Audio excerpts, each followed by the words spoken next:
मेरा नाम रुद्रानंद है। आज जो कहानी मैं आपको सुनाने जा रहा हूं वो मेरी अपनी जिंदगी का सबसे काला अध्याय है। लोग मुझे तंत्र साधक कहते हैं, अघोरी कहते हैं और कुछ तो मुझे भयावह इंसान तक कह देते हैं, लेकिन सच ये है कि मैं बस एक प्रेमी था। हां, एक ऐसा प्रेमी जिसने अपने प्रेम में अंधा होकर ऐसे काम किए जिनकी सजा मैं आज तक भुगत रहा हूं। मालिनी, ये नाम सुनते ही आज भी मेरा दिल कांप जाता है। वो मेरी जिंदगी की सबसे बड़ी खुशी थी, मेरी धड़कन थी। उसकी मुस्कान में मुझे दुनिया की सारी खुशियां नजर आती थीं। जब वो हंसती थी तो लगता था जैसे फूलों की खुशबू हवा में घुल रही हो। उसकी आंखों में मैंने अपना भविष्य देखा था, अपने सपनों का घर देखा था। हमारा गांव छोटा था, लेकिन वहां के सरदार बड़े क्रूर थे। मालिनी की सुंदरता उन्हें दीवाना बना चुकी थी। वे कहते थे कि ऐसी सुंदर लड़की सिर्फ राजाओं की होनी चाहिए, किसी गरीब ब्राह्मण के लड़के की नहीं। हां, मैं गरीब था। मेरे पास ना तो धन था ना दौलत, सिर्फ प्रेम था, सच्चा प्रेम। उन सरदारों ने मुझसे कई बार कहा था कि मैं मालिनी से दूर रहूं। उन्होंने धमकियां दी, डराने की कोशिश की, लेकिन प्रेम के आगे मैं किसी की नहीं सुनता था। मालिनी भी मुझसे बेहद प्रेम करती थी। हमने तय किया था कि हम भागकर शादी कर लेंगे, कहीं दूर जाकर एक नई जिंदगी शुरू करेंगे। लेकिन उन सरदारों ने हमारे खिलाफ एक भयानक षड्यंत्र रचा। उन्होंने मेरी अनुपस्थिति का फायदा उठाया। जब मैं कुछ दिनों के लिए गांव से बाहर गया था काम की तलाश में, तब उन्होंने अपनी चाल चली। उस रात जब मैं वापस लौटा तो गांव में अजीब सा सन्नाटा था। लोग मुझसे आंखें चुराते हुए बात कर रहे थे। मैं सीधा मालिनी के घर गया। वहां पहुंचकर जो मंजर मैंने देखा उसे याद करके आज भी मेरी रूह कांप जाती है। मालिनी की मां रो रो कर बेहाल हो चुकी थी। मैंने जब पूछा कि मालिनी कहां है तो उसकी मां ने हकलाते हुए बताया, रुद्र, मालिनी को उन्होंने, और वो फूट फूट कर रोने लगी। मैंने तुरंत समझ लिया कि कुछ बहुत बुरा हुआ है। गांव के बुजुर्गों से पूछने पर पता चला कि उन सरदारों ने मालिनी को जबरदस्ती उठा लिया था। जब उसने मना किया और मेरा नाम लेकर कहा कि वो सिर्फ मुझसे प्रेम करती है, तो गुस्से में आकर उन्होंने उसे जहर दे दिया था। उस रात मुझे खबर मिली कि मालिनी की लाश श्मशान भूमि में पड़ी है। मैं पागलों की तरह दौड़ता हुआ श्मशान पहुंचा। वहां का नजारा देखकर मेरी आत्मा हिल गई। मेरी प्यारी मालिनी, जो हमेशा फूलों की तरह खुशबू देती थी, वो वहां निर्जीव पड़ी थी। उसका चेहरा नीला पड़ चुका था, होंठ काले हो चुके थे। मैंने उसे अपनी बाहों में उठाया और जोर जोर से रोने लगा। उस पल मुझे लगा जैसे मेरी जिंदगी का सारा मकसद ही खत्म हो गया हो। मैंने उसके ठंडे हाथों को अपने हाथों में पकड़ा और कसम खाई, मैं तुम्हें मौत से वापस लाऊंगा मालिनी, चाहे इसके लिए मुझे नरक का रास्ता ही क्यों ना अपनाना पड़े। तुम्हें मारने वालों से मैं बदला लूंगा, तुम्हें इस दुनिया में वापस लाकर दिखाऊंगा। उस रात से मेरी जिंदगी पूरी तरह बदल गई। मैंने तय कर लिया था कि मैं जो भी करूंगा मालिनी को वापस लाने के लिए करूंगा। प्रेम ने मुझे इतना अंधा बना दिया था कि मैं यह भी नहीं सोच सका कि कुछ चीजें इस संसार की सीमाओं से परे होती हैं। लेकिन प्रेम में पागल इंसान क्या नहीं कर सकता। मैंने अपनी मालिनी के लिए असंभव को संभव करने की ठान ली थी, और इसी संकल्प के साथ मैं अंधेरे की दुनिया में कदम रख चुका था, जहां से वापसी का कोई रास्ता नहीं था। मालिनी की मौत के बाद मैं पूरी तरह बदल गया था। पहले मैं सिर्फ एक साधारण ब्राह्मण का लड़का था जो मंदिर में पूजा पाठ करता था, लेकिन अब मेरा मकसद कुछ और था। मैंने तंत्र विद्या का गहन अध्ययन शुरू किया। गांव से दूर पहाड़ों में छुपे हुए साधुओं से मिलना, पुराने ग्रंथों का अध्ययन करना, यह सब मेरी दिनचर्या बन गई थी। शुरुआत में गांव के लोग समझते थे कि मैं मालिनी के गम में पागल हो गया हूं। वे सहानुभूति दिखाते थे, लेकिन जैसे जैसे मैं अजीब अजीब तरीकों से साधना करने लगा, लोग मुझसे डरने लगे। रात दिन श्मशान में रहना मेरी आदत बन गई थी। मुर्दों की राख से तिलक लगाना, जलते शवों के धुएं में मंत्र साधना करना और भूत प्रेतों से संवाद करना, यह सब मेरे लिए सामान्य बात थी। मैं दिन में कभी घर नहीं जाता था। सिर्फ रात के अंधेरे में श्मशान की आग की रोशनी में मैं अपनी साधना करता था। गांव के लोग कहने लगे थे कि रुद्रानंद को भूत लग गया है। बच्चे मेरा नाम सुनकर अपनी मांओं की साड़ी में छुप जाते थे। औरतें मेरे सामने से गुजरते वक्त अपना घूंघट और भी कसकर निकालती थीं। लेकिन मुझे इन सब बातों से कोई फर्क नहीं पड़ता था। मेरा मन तो बस एक ही चीज में लगा था, मालिनी को वापस लाना। महीनों की साधना के बाद मुझे एक अजीब शक्ति महसूस होने लगी। मैं मरे हुए लोगों की आत्माओं से बात कर सकता था, उनकी आवाजें सुन सकता था। श्मशान में जब मैं अकेला होता था तो कभी कभी मुझे मालिनी की आवाज भी सुनाई देती थी। वो मुझे पुकारती थी, रुद्र, मुझे वापस ले चलो, मुझे यहां अच्छा नहीं लगता। उसकी आवाज सुनकर मेरा पागलपन और भी बढ़ जाता था। मैं और भी तीव्रता से साधना करने लगता था। एक दिन गांव से कुछ मील दूर जंगल में मुझे एक बूढ़ा तांत्रिक मिला। उसका नाम था कालीचरण। वो एक खौफनाक इंसान था। पूरी तरह काले कपड़े पहनता था और उसकी आंखों में एक अजीब सी चमक थी। जब मैंने उसे अपनी समस्या बताई तो वो जोर से हंसने लगा। तो तू अपनी मरी हुई प्रेमिका को वापस लाना चाहता है? उसने कहा। बेटा, यह काम आसान नहीं है। इसके लिए पुनर्जन्म साधना करनी पड़ती है, और यह साधना इतनी खतरनाक है कि अगर बीच में कुछ भी गलत हुआ तो तेरी भी मौत निश्चित है। लेकिन मैंने हिम्मत नहीं हारी। मैंने उससे विनती की कि वो मुझे यह साधना सिखा दे। कई दिनों तक मना करने के बाद आखिर में उसने हामी भर ली।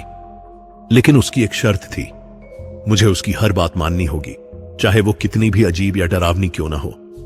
अगले 3 महीने मैंने उस तांत्रिक के साथ बिताए।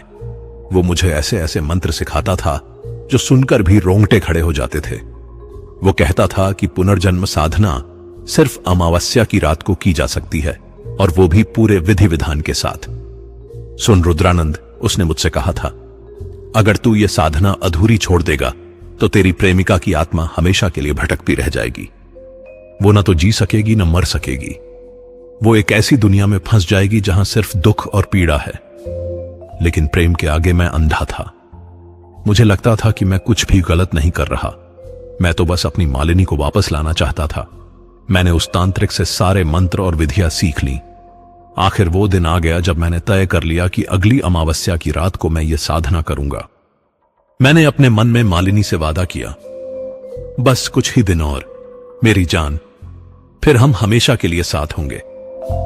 लेकिन मैं नहीं जानता था कि जो तूफान मैं लाने जा रहा था उसकी आग में न सिर्फ मैं जलूंगा, बल्कि मेरी प्यारी मालिनी भी एक ऐसी सजा भुगतेगी जिसकी वो हकदार नहीं थी। अमावस्या की वो घनघोर काली रात आज भी मेरी आंखों के सामने है। आसमान में चांद का कहीं नामो निशान नहीं था। बादल ऐसे घिरे हुए थे जैसे पूरी दुनिया पर एक काला चादर डाल दिया गया हो। हवा में एक अजीब सी बेचैनी थी, जैसे प्रकृति भी जानती हो कि आज कुछ भयानक होने वाला है। मैंने श्मशान भूमि में सब कुछ तैयार कर लिया था। कालीचरण ने जो भी बताया था मैंने वैसा ही किया। बीच में एक हवन कुंड खुदवाया, उसके चारों ओर विशेष तरीके से रंगोली बनाई। लाल और काले रंग से अजीब अजीब आकृतियां बनाई। चारों दिशाओं में मंत्रों से अभिमंत्रित दिए जलाए। सबसे मुश्किल काम था मालिनी के शरीर को लाना। उसे दफनाए हुए 6 महीने हो चुके थे, लेकिन तांत्रिक साधना के लिए मरे हुए व्यक्ति का शरीर चाहिए ही था। मैंने रात के अंधेरे में कब्रिस्तान की खुदाई की। जब मैंने मालिनी के ताबूत को खोला तो जो नजारा देखा उससे मेरा दिल दहल गया। मेरी प्यारी मालिनी, जो पहले फूल जैसी खूबसूरत थी, अब एक डरावना रूप ले चुकी थी। उसका चेहरा काला पड़ चुका था, कुछ हिस्से सड़ने लगे थे, लेकिन फिर भी मैं पीछे नहीं हटा। प्रेम में अंधे होकर मैंने उसके शरीर को कंधे पर उठाया और श्मशान ले गया। हवन कुंड के बीचों बीच मैंने मालिनी का निर्जीव शरीर रखा। उसे देखकर एक पल के लिए मेरा मन डगमगाया। मैंने सोचा कि क्या मैं सही कर रहा हूं, लेकिन फिर मुझे उसकी मुस्कान याद आई, उसकी हंसी याद आई, और मैंने तय कर लिया कि मैं ये काम पूरा करूंगा। रात के 12 बजे मैंने मंत्रोच्चार शुरू किया। ओम क्लीं मृत्युंजय नमः, ओम क्लीं मृत्युंजय नमः। मेरी आवाज श्मशान की खामोशी को चीरती जा रही थी। साथ ही मैं हवन कुंड में विशेष जड़ी बूटियां डाल रहा था जो कालीचरण ने दी थीं। जैसे जैसे मैं मंत्र जाप करता जा रहा था, हवा तेज होती जा रही थी। श्मशान के पेड़ जोर जोर से हिलने लगे थे। चारों ओर की आवाजें बंद हो गई थीं, जैसे सारे जीव जंतु डर से छुप गए हों। हवा में एक अजीब सी गंध आने लगी थी, जो न तो अगरबत्ती जैसी मीठी थी, न ही सड़ांध जैसी बुरी।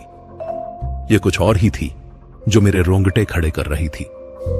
करीब 1 घंटे मंत्र जाप के बाद अचानक चारों ओर काली परछाइयां मंडराने लगीं। मुझे लगा जैसे कोई मुझे घूर रहा है। मैंने चारों तरफ देखा, लेकिन कुछ दिखाई नहीं दे रहा था, सिर्फ अंधेरा और वो काली परछाइयां। फिर अचानक एक जोरदार आवाज आई, जैसे कोई चीख रहा हो। हवन कुंड की आग अचानक नीली हो गई और फिर वो पल आया जिसका मैं इतने महीनों से इंतजार कर रहा था। मालिनी की उंगलियां हिलने लगी, पहले धीरे धीरे, फिर तेजी से। उसकी आंखें खुली, लाल, रक्तिम और भयावह। वो धीरे धीरे उठकर बैठी। उसका चेहरा, हे भगवान, उसका चेहरा वैसा ही सुंदर था जैसा मैंने याद रखा था। बिल्कुल वैसा ही जैसे मौत ने उसे छुआ ही ना हो। लेकिन जब मैंने उसके पूरे शरीर को देखा तो मेरा खून सूख गया। कमर से ऊपर का हिस्सा पूरी तरह जीवित और खूबसूरत था, लेकिन कमर के नीचे का हिस्सा, वो सड़ा गला, काला और भयावह हो गया था, जैसे कोई आधा इंसान हो, आधा लाश। वो धीमे स्वर में बोली, रुद्र, तुमने मुझे वापस लाया। उसकी आवाज वैसी ही मधुर थी जैसी पहले होती थी, लेकिन इसमें कुछ अजीब सा दर्द भी था। मेरी आंखों से खुशी के आंसू बह निकले। मैं उसके पास दौड़कर गया और उसे गले लगा लिया। हां मालिनी, मैंने तुम्हें वापस ला दिया। अब हम हमेशा साथ रहेंगे। उस पल मुझे लगा था कि मैंने दुनिया की सबसे बड़ी जीत हासिल की है। मैंने मौत को हरा दिया था। मैंने असंभव को संभव कर दिखाया था। लेकिन मैं नहीं जानता था कि मैंने जो किया है उसकी कीमत कितनी भयानक होगी। शुरुआत के दिन बहुत खुशियों भरे थे। मालिनी वैसी ही थी जैसी पहले हुआ करती थी। दिन के वक्त वो मुझसे वैसे ही बात करती, वैसे ही हंसती, वैसे ही मुस्कुराती। उसका चेहरा, उसकी आवाज, उसका प्यार, सब कुछ वैसा ही था। मुझे लगता था कि मैंने सब कुछ वापस पा लिया है। गांव के लोग उसे देखकर चकित रह जाते थे। वे कहते, ये तो मालिनी जैसी दिख रही है, लेकिन मालिनी तो मर चुकी है। कुछ लोग सोचते कि वो कोई और लड़की है जो मालिनी से मिलती जुलती है। कुछ डर जाते और भाग जाते। लेकिन दिन के वक्त वो बिल्कुल सामान्य लगती थी। हमने गांव से दूर जंगल के किनारे एक छोटा सा घर बनाया था। वहीं हम रहने लगे थे। दिन में हम वैसे ही बैठकर बातें करते जैसे पहले करते थे। मैं उससे कहता, देखा मालिनी, मैंने कहा था ना कि मैं तुम्हें वापस ले आऊंगा। वो मुस्कुराकर कहती, हां रुद्र, तुमने वादा निभाया। लेकिन, और फिर वो चुप हो जाती। लेकिन क्या? मैं पूछता। कुछ नहीं, वो कहती और बात बदल देती। लेकिन जैसे ही रात होती थी, मालिनी का रूप बदल जाता था। पहली बार जब मैंने ये देखा तो मैं डर से कांप गया था। वो रात थी जब मैं देर तक जागा हुआ था। मालिनी सो रही थी, या कम से कम मुझे लगा था कि वो सो रही है। अचानक मुझे बाहर से कुछ आवाजें आईं। मैं चुपके से खिड़की के पास गया और बाहर झांका। वहां का नजारा देखकर मेरे होश उड़ गए। मालिनी बाहर खड़ी थी, लेकिन वो मालिनी नहीं लग रही थी जिसे मैं जानता था। उसकी आंखें लाल हो चुकी थीं, जैसे उनमें आग जल रही हो। उसके नाखून लंबे और नुकीले हो गए थे, और सबसे डरावनी बात यह थी कि उसके सामने एक आदमी पड़ा था और वो उसे जिंदा चीर रही थी। मैं भयभीत होकर बाहर दौड़ा। मालिनी, ये तुम क्या कर रही हो? वो धीरे धीरे मेरी तरफ मुड़ी। उसका मुंह खून से भरा था। उसकी आंखों में कोई पछतावा नहीं था, बल्कि एक अजीब सी संतुष्टि थी। रुद्र, उसने धीमी आवाज में कहा, मैं आधी जिंदा और आधी मृत हूं। मेरे इस शरीर को जिंदा रहने के लिए इंसानी मांस और खून चाहिए। तुमने मुझे वापस लाया है, लेकिन पूरी तरह नहीं, इसलिए मुझे यह करना पड़ता है। मैं सदमे में था। मैंने स्तब्ध होकर पूछा, लेकिन यह आदमी, इसका क्या कसूर था? वो हंसी, लेकिन वो हंसी मुझे डरा गई। कसूर? रुद्र, अब मैं वो मालिनी नहीं हूं जो तुम्हें प्यार करती थी। मैं कुछ और हूं। मैं वो हूं जिसे तुमने इस दुनिया और उस दुनिया के बीच में फंसा दिया है। उसकी बात सुनकर मेरा दिल बैठ गया। मैंने समझा कि मेरी साधना अधूरी रह गई थी। मैं उसे पूरी तरह जिंदा नहीं ला सका था, बल्कि उसे एक अजीब सी स्थिति में फंसा दिया था। अगले दिन से मैंने देखा कि मालिनी दिन में वैसी ही रहती जैसी पहले थी। वो मुझसे प्यार से बात करती, मेरा ख्याल रखती, लेकिन रात होते ही उसका वो भयानक रूप निकल आता। मैं समझ गया था कि अंधेरे में उसकी दानवी प्रकृति जाग जाती है। कई रातों तक मैंने उसे रोकने की कोशिश की। मैं उसके साथ जागता रहता, उससे बातें करता रहता ताकि वो बाहर न जाए, लेकिन वो कहती, रुद्र तुम नहीं समझ रहे, मुझे ये करना पड़ता है। अगर मैं नहीं करूंगी तो मैं पूरी तरह मर जाऊंगी, और तुम ये तो नहीं चाहते कि मैं फिर से तुम्हें छोड़कर चली जाऊं। उसकी बात सुनकर मैं क्या जवाब देता। मैं तो उसे खोना नहीं चाहता था, इसलिए मैंने अपनी आंखें बंद कर ली। मैंने सोचा कि शायद कुछ समय बाद सब कुछ ठीक हो जाएगा, शायद कोई रास्ता निकलेगा, लेकिन दिन ब दिन स्थिति बदतर होती जा रही थी। मालिनी की भूख बढ़ती जा रही थी। पहले वो हफ्ते में एक बार शिकार करती थी, फिर वो रोज शिकार करने लगी, और उसकी क्रूरता भी बढ़ती जा रही थी। जैसे जैसे दिन बीतते गए, गांव में अजीब अजीब घटनाएं होने लगीं। लोग रातों रात गायब होने लगे। सुबह उनकी लाशें जंगल में मिलती, लेकिन वो लाशें किसी जानवर के काटने जैसी नहीं लगती। उनमें इंसानी नाखूनों के निशान होते, और सबसे डरावनी बात यह थी कि उन लाशों में खून की एक बूंद भी नहीं बची होती। गांव वालों में दहशत फैलने लगी। वे कहते, कोई राक्षस हमारे गांव में घुस आया है। रातों में जंगल से किसी औरत की भयानक चीखें आती हैं। कोई पिशाचिनी हमारे आसपास भटक रही है। धीरे धीरे लोगों का शक मुझ पर जाने लगा। वे कहने लगे, ये सब उस अघोरी की करतूत है। जब से वो तंत्र मंत्र में लगा है, तब से ये सब हो रहा है। रुद्रानंद ने कोई भयानक शक्ति बुलाई है, उसे गांव से निकालना होगा। मैं इन सब बातों को सुनता, लेकिन कुछ नहीं कह सकता था। आखिर वे गलत तो नहीं कह रहे थे। यह सब मेरी वजह से ही हो रहा था। मैंने ही तो मालिनी को इस रूप में वापस लाया था। एक रात गांव के मुखिया के बेटे की भी हत्या हो गई। वो एक मासूम बच्चा था, सिर्फ 12 साल का। जब मैंने मालिनी से पूछा तो उसने बिना किसी शर्म के कहा, हां, वो बहुत मीठा लगा। बच्चों का खून ज्यादा ताजा होता है। उसकी इस बात को सुनकर मेरी आत्मा कांप गई। यह वो मालिनी नहीं थी जिसे मैं प्यार करता था। यह कुछ और थी, कुछ भयानक। मालिनी, मैंने कहा, तुम ऐसे मासूम बच्चों को क्यों मार रही हो? उनका क्या कसूर? वो हंसी। रुद्र, तुम अभी भी नहीं समझे। मैं वो मालिनी नहीं हूं जो दया करती थी। मैं वो हूं जिसे तुमने मौत से वापस लाया है। मुझ में अब सिर्फ भूख है, प्यास है। मुझे बस जीने के लिए खून चाहिए। लेकिन तुम दिन में तो वैसी ही हो जैसी पहले थी, मैंने कहा। हां, उसने कहा, दिन में मैं अपनी पुरानी यादों से जीती हूं। तुम्हारे प्यार की यादें, हमारे साथ बिताए पलों की यादें। लेकिन रात होते ही असली सच सामने आ जाता है। मैं एक भूखी आत्मा हूं, रुद्र। एक ऐसी आत्मा जो न जी सकती है, न मर सकती है।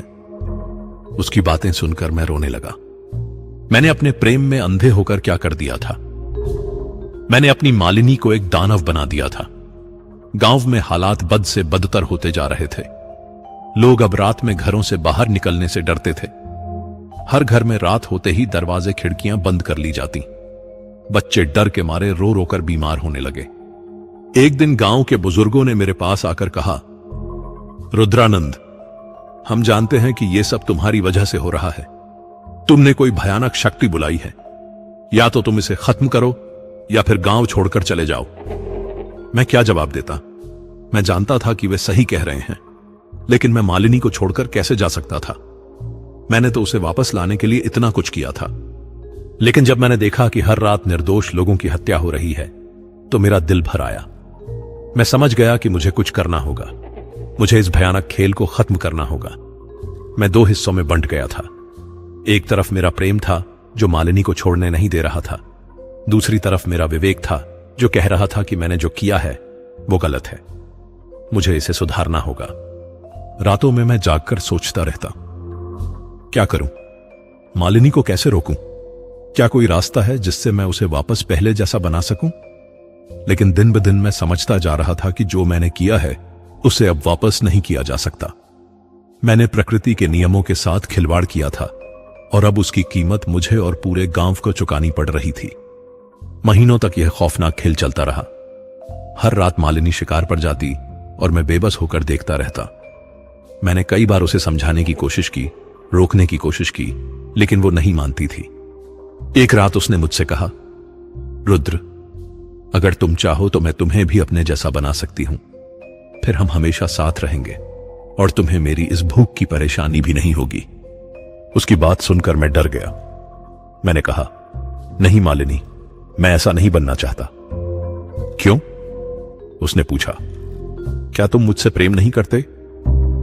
करता हूं, मैंने कहा, लेकिन मैं निर्दोष लोगों को मारकर जीना नहीं चाहता। उसकी आंखों में गुस्सा आ गया। तो फिर तुमने मुझे वापस क्यों लाया? अगर तुम मेरे साथ नहीं रह सकते जैसी मैं हूं, तो तुमने मुझे इस दुख में क्यों धकेला? उसकी बात सुनकर मैं चुप हो गया। वो सही कह रही थी। मैंने ही तो उसे इस हालत में पहुंचाया था। उस रात मैंने फैसला कर लिया। मैंने तय किया कि मैं इस भयानक खेल को खत्म करूंगा। मुझे मालिनी को मुक्ति दिलानी होगी, चाहे इसके लिए मुझे अपनी जान ही क्यों ना गंवानी पड़े। मैं फिर से कालीचरण तांत्रिक के पास गया। जब मैंने उसे सारी बात बताई तो वो जोर से हंसने लगा। मैंने तुझे पहले ही कहा था, उसने कहा। अगर साधना अधूरी रह गई तो ये ही होगा। तेरी प्रेमिका अब न जी सकती है न मर सकती है। वो हमेशा इसी तरह भटकती रहेगी।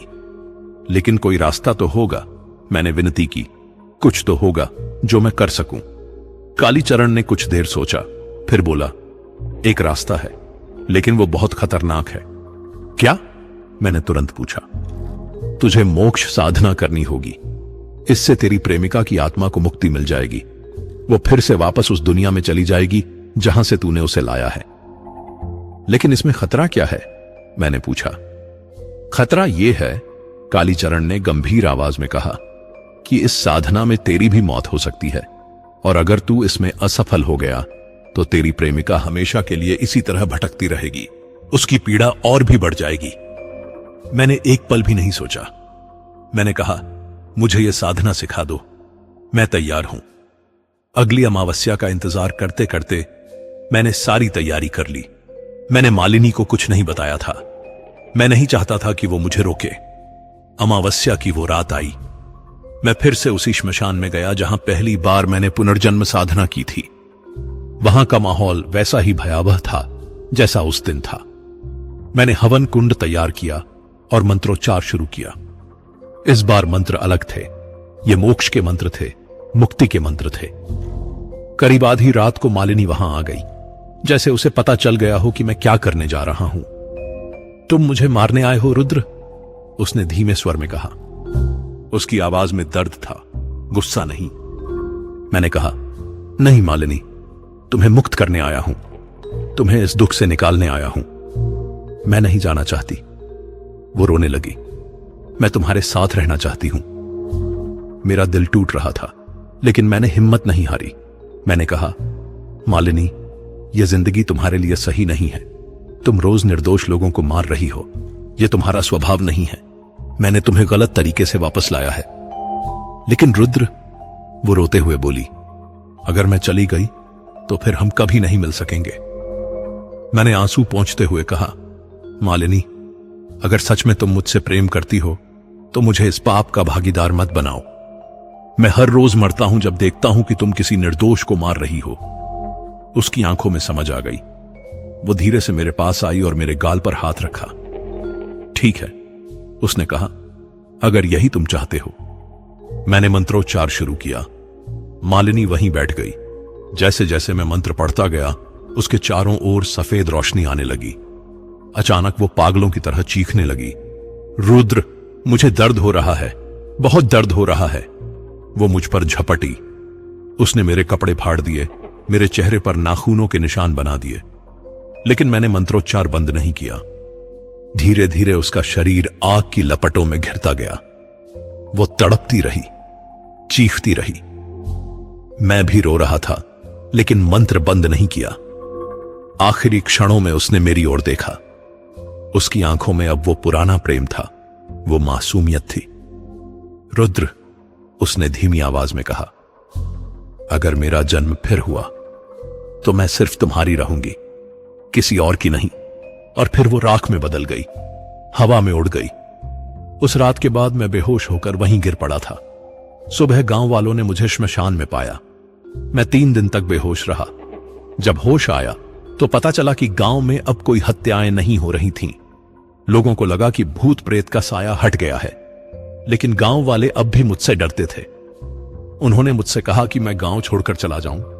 तुमने जो कुछ भी किया है उसकी वजह से हमारे कितने लोग मरे हैं, मुखिया ने कहा था।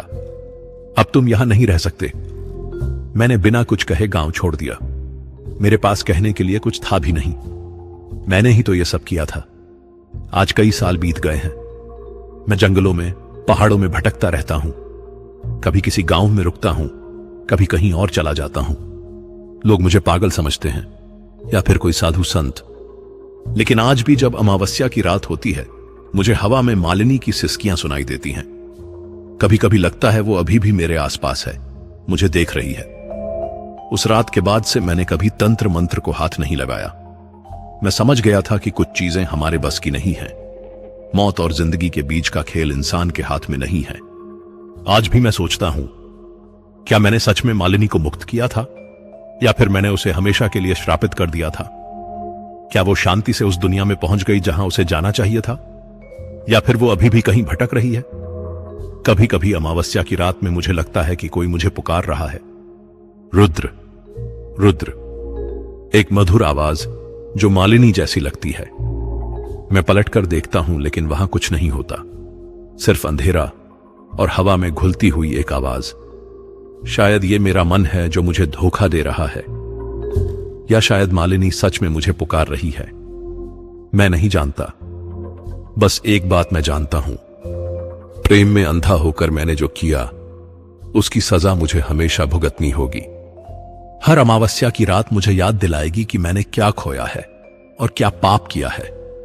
यही है मेरी कहानी, एक अधूरी मोहब्बत की कहानी जिसका अंत आज तक नहीं हुआ है। कुछ प्रेम कहानियां खुशी से खत्म होती हैं, कुछ दुख से, लेकिन मेरी कहानी का कोई अंत ही नहीं है। वो अमावस्या की हर रात लौट कर आती है और मुझे याद दिला जाती है कि प्रेम कितना खूबसूरत हो सकता है और कितना भयानक भी।